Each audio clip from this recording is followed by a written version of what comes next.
ang kani magong problema sa usa ka tawo igsuon nga dili motuo hangtod dili makita niya ang mga hitabo, tama? Naapay pilisupo nga espiritu nga dili na kay Jesus na mga pilisupo nga espiritu mo ana. Motuo ra ko kung naa di Jesus, motuo ra ko kung naa di impierno, motuo ra ko kung naa di langit, kung makakita ko, kung makaadto ko didto. Ingnon ta ka kung dili bisan gani dili ka makakita o dili ka maka-adto maka-experience, tuhui kay pulong na sa Ginoo, pulong sa Ginoo, dili na pulong ni pastora, dili pulong ni pastor, dili pulong sa tanang mga tao, pulong sa Dios. Tuhui kay ingon ni Jesus, ingon sa Mateo, bulahan ang tao nga motuo nga bisan wala sila nakakita. Amen. So mutuo ta maison, walay mawala nato, mas maayo makaayo pa para nato, maluwas pa ta.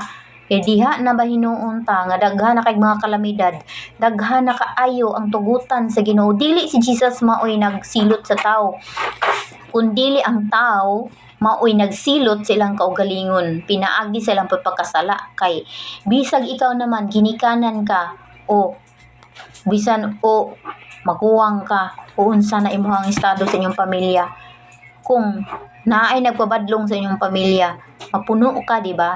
Ning anak sa si Jesus, pero dili siya ingon anak kadali nga mapuno, dili pareha sa tao nga iha pa kang tahon, iha pa kang alalayan hangtod sa iyang makaya nga maluwas jud ka, iya jud kang agakon sa pagkinabuhi, dasigon kay para lang jud maluwas ka igsuon. Pero ang tao lang jud ang dili gusto mosunod, bisag nag-ana na ang pulong sa Dios sa iyaha nga sige na anak, sunod sa ako kay ako lang ang dalan, walay lain. Ana na si Jesus sa iyaha, sa iyang damgo, sa iyang pananaw, sa mga makita, mag-ingon na si Jesus sa iya, sunod sa ako dawata ko, akong gitanyag ang akong kaugalingon nga naha kanimo kay para maluwas ka, di ka maimpierno.